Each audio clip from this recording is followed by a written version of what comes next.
হঠাৎ এক ডাক্তার আপনাকে একটি রিপোর্ট দিয়ে বলবে আপনার ক্যান্সার হয়েছে, আপনি আর বেশি দিন এই পৃথিবীতে থাকবেন। এই কথাটি শুধু আপনি জানেন, আপনার পরিবার, আপনার বন্ধু বান্ধব কেউ জানে না। এই রিপোর্টটি পাওয়ার পরে আপনি বাসায় গেলেন। প্রতিদিনের মতো আপনার বাবা আপনাকে বকাচকা করা শুরু করে দিল।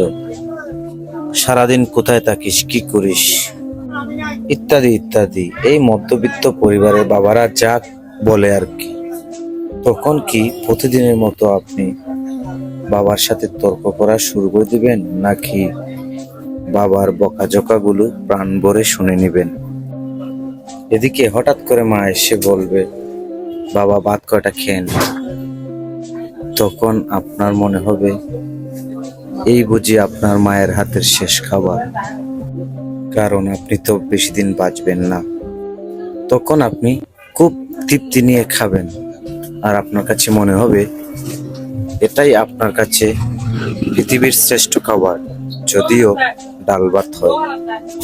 আপনি বাহিরে বের হলেন, পুরনো এক বন্ধুর সাথে দেখা হয়ে গেল, যাকে আপনি মোটেও সহ্য করতে পারেন না। প্রতিদিন আপনার সাথে কথা কাটাকাটি হয়, আজকেও হয়েছে। আচ্ছা, আপনি এখন কি তার সাথে ঝগড়া করা শুরু করে দিবেন? মোটেও না। তখন আপনি হয়তো তাকে জড়িয়ে ধরে বলবেন, বন্ধু ভালো থাকিস। আচ্ছা জানেন, আমরা এখন মৃত্যুর কথা ভাবতেই চাই না, এদিকে আমরা পালিয়ে বেড়াই। কিন্তু যদি আপনি ভাবেন আজই আপনার শেষ দিন, দেখবেন সব কিছুই আপনার কাছে ভালো লাগবে। তাই ইগো ছেড়ে দেন, ইনশাআল্লাহ আপনার মন ভালো হয়ে যাবে।